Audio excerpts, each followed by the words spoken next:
तुम्ही पाहत आहात MCN न्यूज मराठी। जळगाव जामोद नगर परिषद निवडणुकीमध्ये निष्ठावंतांना डावलल्यामुळे भाजपाचा दारुण पराभव होणार असल्याची प्रतिक्रिया काँग्रेसच्या ज्येष्ठ नेत्या सौ स्वातीताई वाकेकर यांनी प्रसार माध्यमांशी बोलताना दिली। नोटरीचा परवाना संपलेल्या वकिलामार्फत भाजपातील काही मोजक्याच लोकांची शपथपत्रे मुद्दामहून करून घेतल्याचा आरोप त्यांनी या प्रसंगी बोलताना व्यक्त केला। काँग्रेस, शिवसेना, उद्धव बाळासाहेब ठाकरे आणि समाजवादी पार्टी ही मित्रपक्ष जळगाव जामोद नगर परिषद निवडणुकीमध्ये एकत्र लढत आहेत।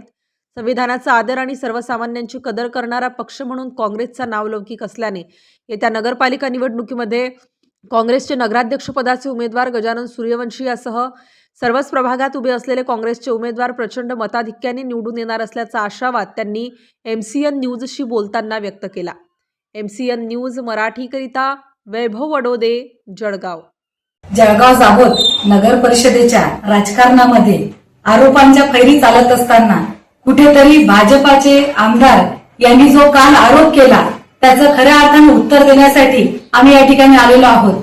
आज या ठिकाणी जनतेच्या दरबारात आम्ही सर्वजण पोहोचलेलो आहोत आणि या जनतेच्या कडून जो मिळणारा प्रतिसाद आमचे नगराध्यक्षाचे उमेदवार आदरणीय गजानन सूर्यवंशी यांना मिळत आहे, त्यामुळे भाजपच्या पायाखालची वाळू सरकलेली आहे आणि आपला नामुष्कीचा केविलवाणा जो प्रयत्न आहे तो झाकण्यासाठी यांनी भाजपाचे आमदार जे आहेत, तुम्ही विचार करा की माजी मंत्र्याच्या मतदारसंघामध्ये भाजपच्या 2 उमेदवारांचा अर्ज त्या ठिकाणी नामंजूर होतो आहे, तर कुठेतरी यांनी जे षडयंत्र रचलं होतं की यांचे जे उमेदवारी प्रक्रियेमध्ये त्यांनी भाजपच्या जे निष्ठावंत लोक आहेत त्यांना डावलून कुठेतरी एखाद्या माणसाला खुश करण्यासाठी त्यांनी ज्या उमेदवारी दिल्यात आणि त्यातूनच काही लोकांनी त्या अंतर्गत राजकारणातून हा राजकीय बळी गेला आहे। कारण याची माहिती आम्हाला कोणी दिली असेल ते सर्व जनतेला माहिती आहे। यांच्यात अंतर्गत राजकारणातून ही माहिती आमच्या समोर आली आहे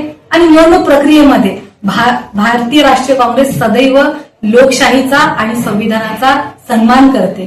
निवडणूक प्रक्रियेमध्ये अर्ज दाखल करणे, छाननी होणे, त्याच्यामध्ये आक्षेप घेणे ही लोकशाहीनं निवडणूक आयोगानं आम्हाला दिलेला अधिकार आहे। त्यामुळे उमेदवाराने त्या प्रक्रियेमध्ये जर एखाद्या विषयी आक्षेप घेतला तर निश्चितपणे तो आक्षेप मान्य झाला म्हणूनच सत्र न्यायालयानं त्या ठिकाणी निकाल हा आमच्या बाजूने दिला आणि ज्यांची नोटरी ही त्या ठिकाणी म्हणजे त्याची मुदत संपली होती तरी देखील त्यांनी नोटरी देऊन भाजपच्या उमेदवारांना त्यांनी जे काही संकट ओढावलेलं आहे ते कोणी दुसरे नसून यांच्याच भाजपचे ऍडव्होकेट आहेत आणि यांच्यावर कुठेतरी कारवाई होण्याचं सोडून कुठेतरी आम्हाला त्या ठिकाणी खालच्या दर्जाचं राजकारण करणं ही कुठेतरी या आमदाराचा स्वतःवर जी नामुष्की आली आहे ते झाकण्याचा हा प्रयत्न आहे। आणि त्याच पद्धतीनं काँग्रेसनं देखील सडेतोड उत्तर दिलेलं आहे। काँग्रेसचे सर्व उमेदवार हे सक्षम आहेत आणि जनता देखील ज्या पद्धतीनं आघाडीच्या उमेदवारांच्या म्हणजे काँग्रेस, शिवसेना, उभाटा गट आणि समाजवादीच्या उमेदवारांच्या पाठीशी दिसते आहे आणि त्यामुळे हा सर्व प्रयत्न त्यांचा चालू आहे आणि मला विश्वास आहे की येत्या 3 तारखेला आमचे उमेदवार प्रचंड मताधिक्याने निवडून येणार आहे।